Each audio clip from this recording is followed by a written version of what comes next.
નમસ્કાર, તમે જોઈ રહ્યા છો પડકાર ન્યૂઝ। વડનગર તાલુકાના કેશીપા ગામના ગ્રામજનો દ્વારા વડનગર તાલુકા વિકાસ અધિકારીને આવેદનપત્ર પાઠવવામાં આવ્યું હતું। કેશીપા ગામના રહેવાસીઓને દરો નોટિસ આપવામાં આવતા ગ્રામજનોમાં આક્રોશ ફેલાયો હતો।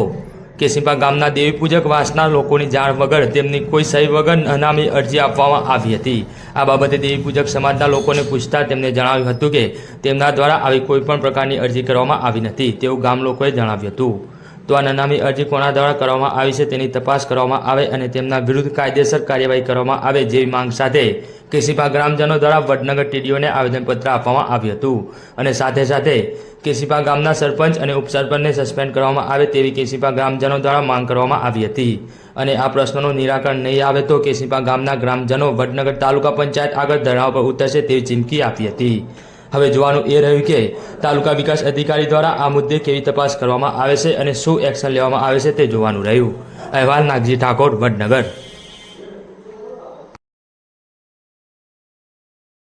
આજે નોટિસ આવી આ ઘર મકાન વિશે તો શું કહેવા માંગુ છું? એટલે સાહેબ અમે તો અહીંયા વર્ષોથી 40 વર્ષથી હોય રહીએ છીએ અને અમારી પોતાની માલિકી છે।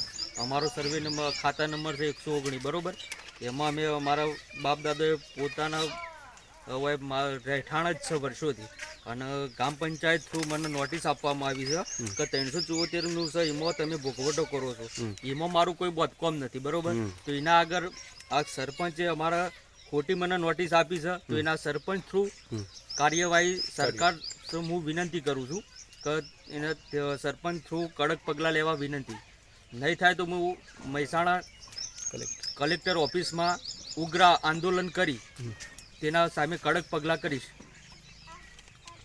મારું નામ રબારી રાજાભાઈ નાગજીભાઈ, કેશીપા તાલુકો વડનગર, જિલ્લો મહેસાણા। શું ગ્રામ પંચાયતમાં શું પ્રોબ્લેમ થયો છે? ગ્રામ પંચાયતમાં કેશીપા ગામમાં અમારા એક ફરિયાદ છેલ્લે 15મી ઓગસ્ટ 2025થી એક ધારી સતત ચાલ્યા કરી છે।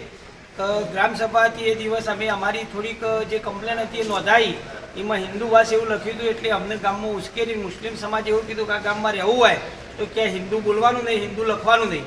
અમે કહીએ થશે, અમારા વિરુદ્ધ એમને કેટલી અરજીઓ એ દિવસ આપી હતી ત્યારથી અમારા આ પ્રકારનું સંઘર્ષ ચાલ્યા કરે છે।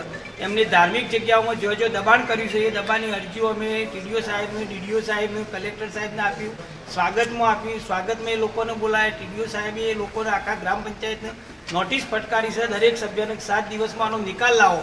તો એ લોકો આજે 20 દિવસ ત્યાં કોઈ નિકાલ સાહેબને પણ આપતા નથી અને હિન્દુ ભાઈઓને હેરાન કરવા માટે જે જગ્યા જે પ્લોટ અમને ગામઠાણમાં લઈ અને પંચાયતની હરાજીથી જે પ્લોટ ફાળવેલા છે એ પ્લોટો ઉપર પોતાનો હક હોવા છતાં પણ એ લોકોને ખોટી અરજીઓ એટલે કે નોટિસો આપી છે અથવા જેને સરકારશ્રીના ધારાધોરણ મુજબ જે રાહતના પ્લોટ પાસ થયા છે, રાહતના મકાન બાંધ્યા છે એ લોકોને પણ અમને ખોટી નોટિસો આપીને હિન્દુ સમાજને હેરાન કરવાના આ લોકોનો એક જ ઈરાદો છે, એક જ ટાર્ગેટ કર્યો છે કે હિન્દુઓને કોઈ પણ ભોગે હેરાન કરો તો કોઈ પણ સમયે ગામમાંથી હિજરત કરવી, એમનો મુખ્ય આશય આ જ છે।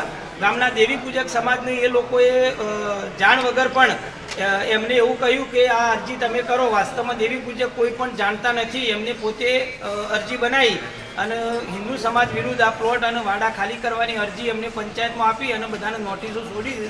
એમાં લખ્યું છે કે ગામનો જાગૃત નાગરિક જે આવું ના હોવું જોઈએ, બિલકુલ ખોટું છે। ગામનો સરપંચ ઉપસરપંચ આના માટે જવાબદાર છે।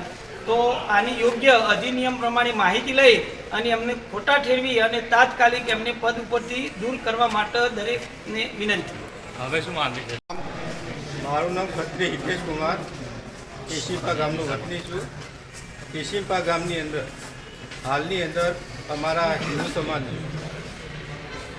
દેવી પૂજક સમાજની અરજી ન આપવા છતાં એમણે એમના પોતાના જાતે લખી અને એ અરજીની અંદર નનામી અરજી છે એની અંદર કોઈને સહી કરી ખાલી એ વાઘરી વાસ એવું લખી અને એમને અરજી મોકલી છે અને એના અનુસંધાન હિન્દુ સમાજના તમામને નોટિસ કે તમારા ભોગવટો હોય તો તમે 105 કલમ હેઠળ અમને ભોગવટો અમને રજૂ કરો, તમારો બરાબર પુરાવા।